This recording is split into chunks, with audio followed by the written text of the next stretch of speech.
দেখেন, বিষয়টা মনে হয় জানা দরকার। এই বিয়ে সম্পর্কে কিন্তু আমি কিছু জানতাম না। আব্বা আমারে ফোন করছে, ফোন করে কইলো বড় কাকা নাকি অসুস্থ। গিয়ে দেখি আপনাদের বাড়িতে আমার নিয়ে গেছে।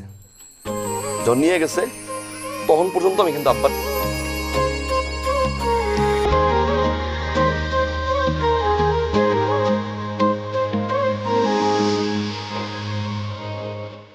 আপনাদের বাড়িতে যাওয়ার পরে আমি আব্বাকে মনে মনে অনেক বকা দিয়েছিলাম যে বিয়েটা কেন এভাবে হবে,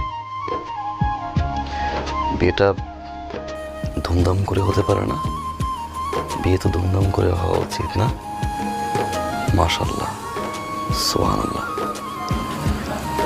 আমিও চাইছিলাম আমাকে বিয়াটা